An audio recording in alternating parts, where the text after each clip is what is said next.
Hello friends, welcome to Get Snow. நம்மளோட Get Snow சேனலில் நம்ம UiPath அப்படிங்கிறதுக்கு புதுசாக டுட்டோரியல் போடுறோம் அப்படிங்கிறத நம்ம ஏற்கனவே சொல்லியிருந்தோம். அதுக்கு ஒரு இன்ட்ரோடக்ஷனும் டெமோ செஷன் ஒன்றும் என்ன செஞ்சிருந்தோம் அப்படின்னா நம்மளுடைய சீரீஸில் என்ன செஞ்சோம் அப்படின்னா ஆட் பண்ணியிருந்தோம்.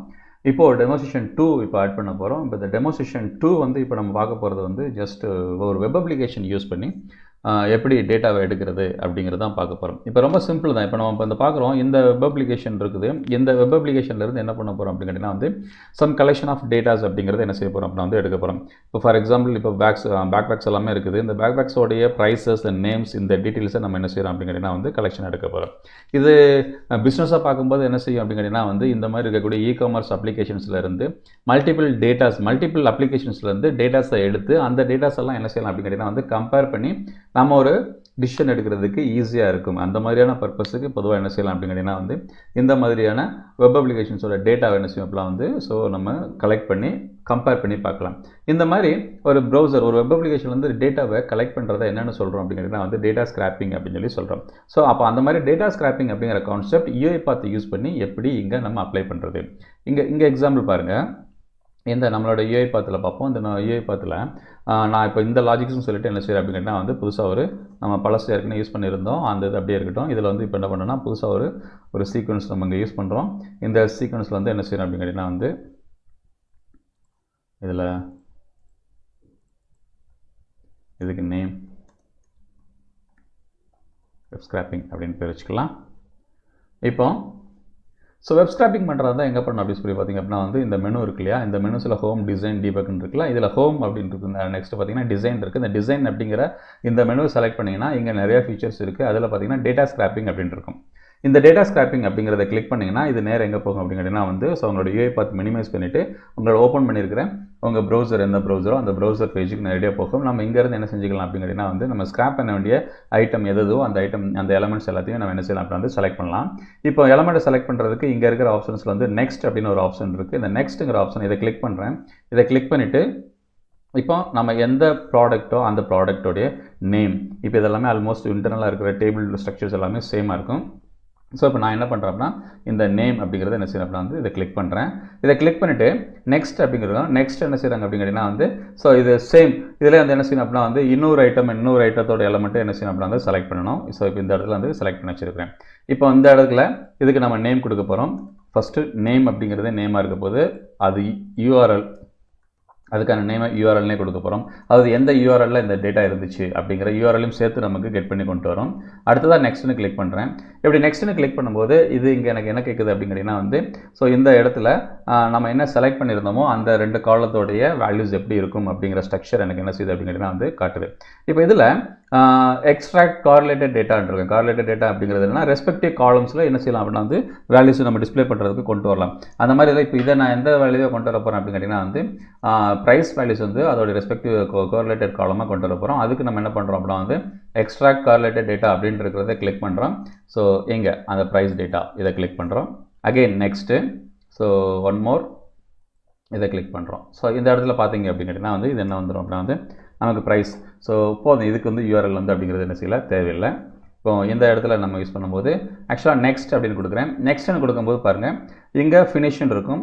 இங்கே ஃபினிஷ் அப்படிங்கிறத கிளிக் பண்ணுறேன். இங்கே ஃபினிஷுங்கிறத கிளிக் பண்ணும்போது identify the element that navigate to the next page. It could be a next button or any arrow not a page number something இந்த மாதிரி இருக்கும்.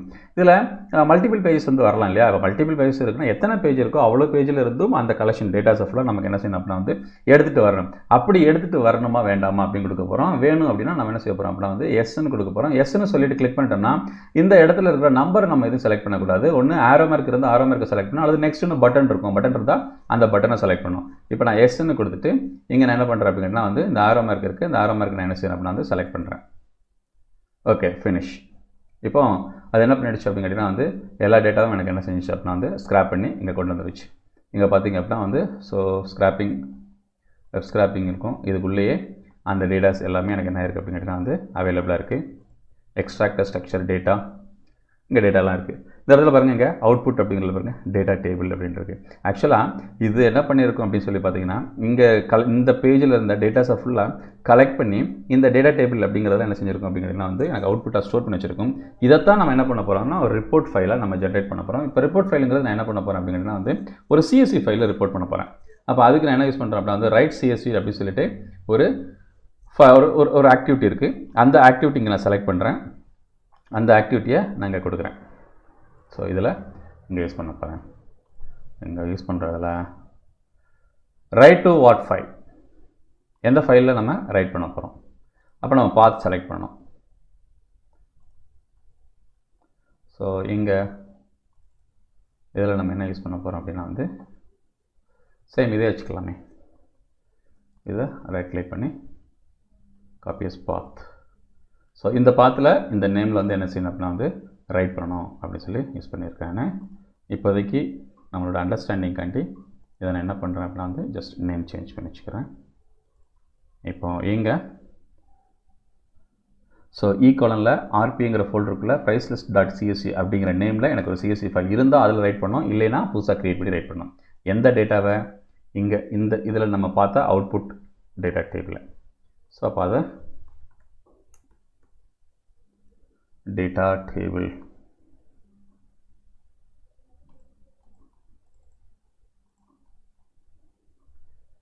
இதை நான் என்ன பண்ணுறேன் அப்படின்னா இங்கே கொண்டு போயிடுறேன். ஓகே, ஸோ இங்கே இந்த நேம் என்ன, எக்ஸ்ட்ராக்டர் டேட்டா டேபிள். ஸோ இப்போ எக்ஸ்ட்ராக்ட் டேட்டா டேபிள் அப்படிங்கிற நேம் இந்த அவுட்புட் இருக்கிற இந்த டேட்டா டேபிளில் தான் நம்ம என்ன செஞ்சுருக்கோம் அப்படின்னா வந்து ரைட் பண்ண அப்படின்னு சொல்லி சொல்லியிருக்கிறாங்க.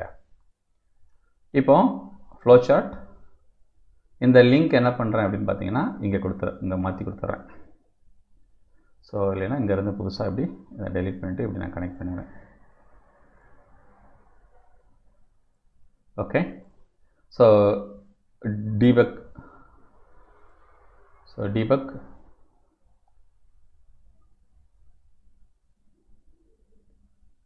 ஆகிட்டு இருக்கு.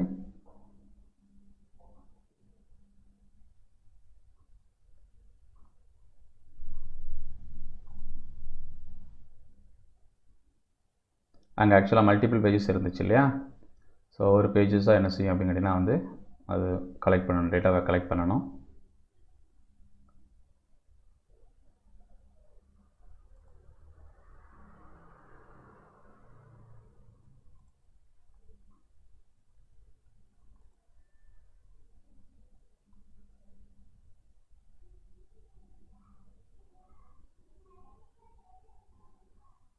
ஸோ அப்போ ஆல்மோஸ்ட் கம்ப்ளீட் ஆகிடுச்சு.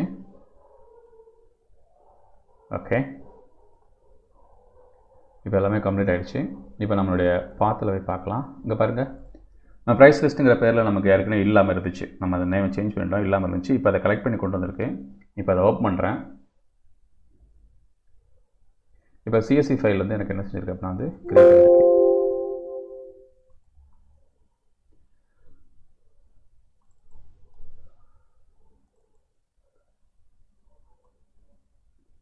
ஸோ இதெல்லாமே ப்ராடக்டோட நேம், இது அதோடைய URL. இது பார்த்திங்கன்னா தெரியும், அந்த URL டீட்டெயில்ஸ் எல்லாமே இங்கே வந்திருக்கும். அண்ட் ப்ரைஸ் டீட்டெயில் 2 பேஜில் இருந்த ஃபைல்ஸ் எல்லாமே வந்துருச்சு. ரைட்டா? ஸோ இந்த மாதிரி என்ன பண்ணிடுச்சு அப்படின்னு கேட்டிங்கன்னா வந்து இப்போ ஆக்சுவலாக ஆல்மோஸ்ட் எல்லா பேஜும் 41 ப்ராடக்ட்ஸ் வந்து இருக்குது. 41 ப்ராடக்ட்ஸோட டீட்டெயில்ஸ் எல்லாமே இருந்துச்சு. இப்படி தான் நம்ம என்ன பண்ணுறோம் அப்படின்னு சொல்லி பார்த்தீங்க அப்படின்னு கேட்டிங்கன்னா வந்து ஒரு வெப் அப்ளிகேஷன்லேருந்து டேட்டாவை ஸ்க்ராப் பண்ணி கொண்டு வர்றது. அடுத்த எக்ஸாம்பிள், அடுத்த ஒரு டெமோ செஷன் இன்னொரு எக்ஸாம்பிளோட பார்க்கலாம்.